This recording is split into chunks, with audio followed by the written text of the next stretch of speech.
जी हाँ दोस्तों, पहले 150 सांसदों के साथ में एक सीक्रेट मीटिंग और ललकार कर राहुल गांधी डंके की चोट पर निकले। मुंह देखती रह गई सरकार, मगर क्या पुलिस आ गई राहुल के साथ?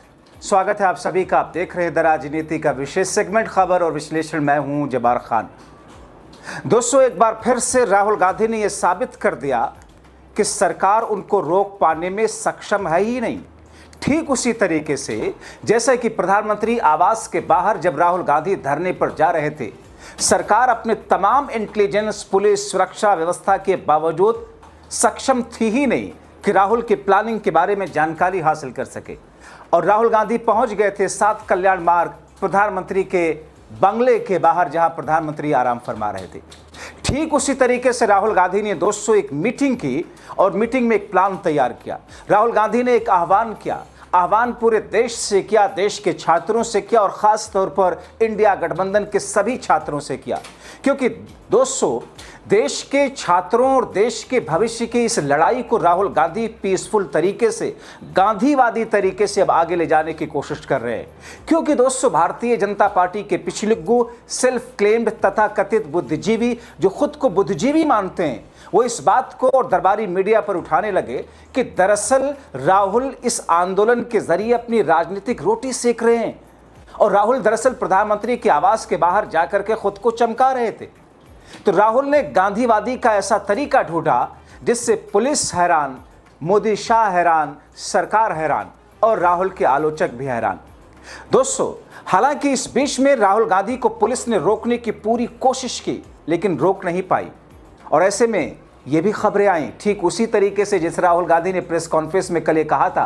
जब उनसे पूछा गया कि पुलिस आपको जब घसीट रही थी उस घटना के बारे में, तो उन्होंने कहा कि हाँ, ये बात सही है कि पुलिस ने मुझे खींचा, लेकिन मेरे कान में आकर, पास में आकर पुलिस ये कह रही थी कि भैया, मैं राजस्थान में हूँ, मैं हरियाणा से आता हूँ, मैं चाहता हूँ कि आप जो कह रहे हैं वो कर ले जाए, ठीक है, हटाइए मोदी सरकार को।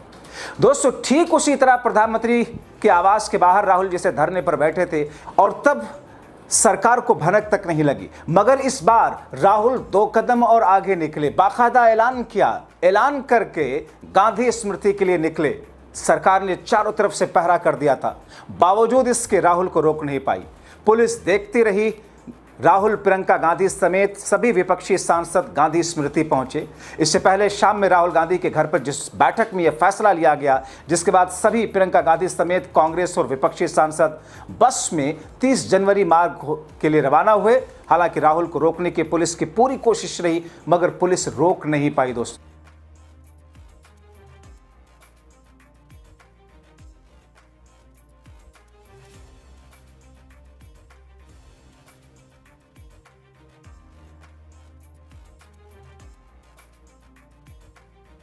दरअसल राहुल ने ऐलान किया कि पूरे देश के विपक्षी सांसद इंडिया गेट पहुंचे, हम गांधी स्मृति पहुंच रहे हैं। पुलिस ने पहले से ही बसें और बैरिकेड लगा रखी थी उनका रास्ता रोकने के लिए, उनको डिटेन करने के लिए। आगे आगे कांग्रेस के कार्यकर्ता चल रहे थे, पीछे पीछे नेताओं को लेकर जा रही बस चल रही थी। इस काफिले में बिहार के सांसद पप्पू यादव भी थे, जो पैदल बस के आगे चल रहे थे। केरला के मुख्यमंत्री भी अपने काफिले के साथ बस के आगे आगे अपनी गाड़ी में सवार थे। अब दोस्तों, सबसे पहले आप इस वीडियो को देखिए। राहुल गांधी जब छात्रों की लड़ाई में गांधी समाधि जा रहे थे, गांधी स्मृति जा रहे थे, शांतिपूर्वक आंदोलन के साथ खड़ा होने का आह्वान करना चाहते थे, तभी दिल्ली की पुलिस ने उनकी बस को रोका और बस को रोककर बस में कैद करने की कोशिश की। राहुल ने कह दिया, हम उन छात्रों के साथ खड़े हैं जो आज घायल हैं, जिन्हें पुलिस और सरकार ने जिन पर अत्याचार किए, जिन्हें न्याय और जवाबदेही की शांतिपूर्ण मांग करने पर पीटा गया। भारत के छात्र अकेले नहीं, पूरा विपक्ष उनकी मांगों के साथ है।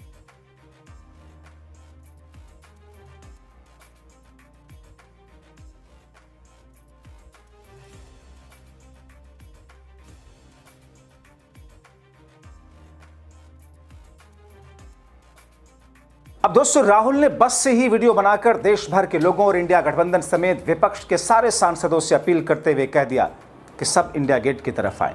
What's happening in solidarity with the students, we wanted to take the opposition MPs to India Gate, but then they refused. So then we wanted to take them to 30th January, Gandhiji's assassination spot. And now what they've done is they put this bus in front of us there, right? And they put the barricade and they put a bus on the side here, so we can't see it, we can't go. And they're doing a drama. Obviously they're scared. We felt, all the MPs felt that if the students are on the street, we should also be on the street.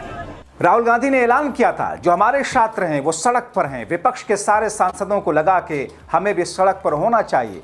हम चाहते थे कि सारे के सारे विपक्षी सांसद India gate पहुंचे, मगर ये मोदी सरकार है, किस तरीके से क्या कुछ करा रही है। इस बीच दिल्ली के जंतर मंतर पर दोस्तों, दिल्ली के जंतर मंतर और जंतर मंतर के आसपास इंटरनेट की सेवाएं बंद कर दी गई आधी रात तक के लिए, यानी कि आधी रात अब से अगले कुछ घंटे तक।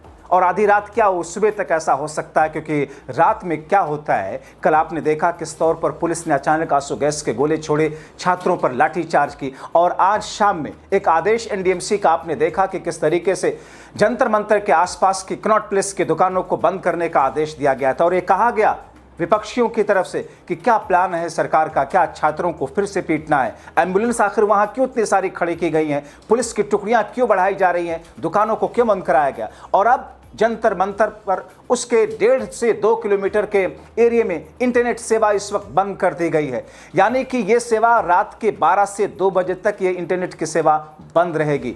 और ऐसी स्थिति में सरकार के उस प्लान को लेकर लोगों को शंका हो रही कि आज रात होने क्या वाला है। मगर दोस्तों, इस बीच में राहुल का पूरा सपोर्ट पाकर कॉकरोच जनता पार्टी के आंदोलनकारियों ने एक नया ऐलान कर दिया। 24 जुलाई यानी कि चंद घंटों के बाद पूरे देश में महा आंदोलन, सरकार से बातचीत। दूसरी तरफ जो सरकार से बातचीत का ऑफर मिल रहा था, सीजेपी के प्रवक्ता आशुतोष रंका ने कहा अगर जंतर मंतर पर सरकार का डेलीगेशन आता है, मंत्री नेता आते हैं, तो फिर हम बात करने को तैयार हैं, लेकिन जंतर मंतर के अलावा इस कोई न्यूट्रल वेन्यू भी हो सकता है। मगर हम सरकार के घर जाएं, मंत्रियों के घर जाएं, उनके दफ्तर जाएं, ये नहीं हो सकता। ये गलती हुई हमसे। जेपी नड्डा के घर पर हम गए, जहां 2 घंटे तक हमें बिठाया रखा गया, जहां हमारे मोबाइल फोन को जब्त कर लिया गया था। अब ऐसा नहीं होगा। मगर दोस्तों, इस बीच में सरकार ने क्या कदम उठाया इस आंदोलन को बाधित करने के लिए, छात्रों को डराने के लिए। अब छात्रों पर केस जो करवा रही थी पुलिस, उसे और तेज कर दिया। मगर अगर कार्रवाई होनी थी दोस्तों, तो पुलिस पर होती, उनके अधिकारियों पर होती, जिन्होंने निर्दोष छात्रों पर बर्बरता से लाठियां भाजी, जिन्होंने लाठियां भाजने का आदेश दिया। यहां सरकार चाहे तो अपने आप को अलग कर सकती है कि साहब वो तो पुलिस अधिकारियों का निर्णय था कानून व्यवस्था को बनाए रखने के लिए। मगर ऐसा कहा जा रहा है कि सरकार ने अपनी मंशा साफ की, जिसको समझ और भांप करके पुलिस अब तमाम जगहों पर, राजधानी दिल्ली से लेकर महाराष्ट्र, उत्तर प्रदेश, बंगाल, बिहार, दक्षिण भारत, हर जगह जहां जहां पर आंदोलन छात्र कर रहे हैं, वहां पर छात्रों के खिलाफ केसेस किए जा रहे हैं। अब आप सोचिए, ये तो याद दिलाता है 1930 से लेकर के 1947 के बीच में क्या कुछ हुआ, या फिर यूं कहें कि 1920 से लेकर 1947 के बीच में किस तरीके से अंग्रेजों का, ब्रिटिशर्स का जबर जुल्म बढ़ता जा रहा था, केसेस कैसे लादे जा रहे थे। दोस्तों, अब एक वीडियो आपको दिखाते हैं। आप इस वीडियो को देख करके हंस सकते हैं, मजाक उड़ा सकते हैं, नाराज हो सकते हैं। मोदी शाह और उनके चमचों को लेकर के आप कह सकते हैं कि देश को क्या यही देखना बाकी है। दोस्तों, जो खुद को भाजपा का चमचा बताते हैं, खुद को मोदी शाह का चमचा खुद ही कहते हैं, उस अभिनेता ने अपना मुंह खोला, और खोला भी तो देखो कैसे, भाजपा और मोदी शाह का एजेंडा आगे बढ़ाने के लिए। अभी तक इन महाशय के मुंह में दही जमी हुई थी, और जब दही पिघली तो ऐसा लगा जैसे गंध उगल दिया। सुनिए इन चमचे महाशय को, क्योंकि ये चमचा तो खुद को ही कहते हैं कि मैं तो मोदी का चमचा हूं। जब आपके आंदोलन में बाहर के लोग घुसने लगते हैं, या ऐसे तत्व जिनका मकसद आपका मुद्दा नहीं बल्कि अपना एजेंडा होता है, तब सावधान हो जाइए। वो आपके दर्द पर अपनी राजनीति की इमारत खड़ी करने आते हैं। वो आपकी आवाज नहीं बनते, वो आपकी आवाज का इस्तेमाल करने लगते हैं। कैमरे उनके हो जाते हैं, नारे उनके हो जाते हैं, मकसद उनका हो जाता है। आपकी लड़ाई आपकी ही रहनी चाहिए, उसे किसी और के एजेंडे का मंच मत बनने दीजिए। अब दोस्तों, आप तय कीजिए कि इस देश में किस तौर पर संवैधानिक और लोकतांत्रिक मूल्यों को न सिर्फ कुचला जा रहा है, बल्कि चंद सिक्कों, चंद पैसों, चंद कुछ पदों के लालच में किस तौर पर विभाजनकारी नीति में शामिल होकर के ऐसे ऐसे अभिनेता जिनकी एक से एक महान फिल्में रही हैं, बावजूद इसके किस तौर पर ऐसे लोग भ्रमित होकर के अलोकतांत्रिक और संवैधानिक मुहिम का हिस्सा बन रहे हैं। मगर इन तमाम चीजों के बीच में दोस्तों, कल यानी कि चंद घंटों के बाद 24 जुलाई का छात्रों का आंदोलन, राहुल गांधी का इस तौर पर गांधी स्मृति पहुंचना और प्रियंका गांधी का मोदी शाह को चुनौती देते हुए चैलेंज करना, क्योंकि एक और अपडेट है दोस्तों कि अब संसद नहीं चलेगी। ये विपक्ष ने कह दिया कि जब तक धर्मेंद्र प्रधान का इस्तीफा नहीं होगा हम संसद नहीं चलने देंगे। इसका मतलब ये 24 जुलाई से सड़क पर जो स्थिति आपको दिखेगी सो दिखेगी, संसद के भीतर की स्थिति और ज्यादा उफान उबाल वाली होगी। जागरूक रहिए, अधिकारियों को पहचानिए, सही और गलत में फर्क कीजिए, सच के साथ खड़े होना सीखिए।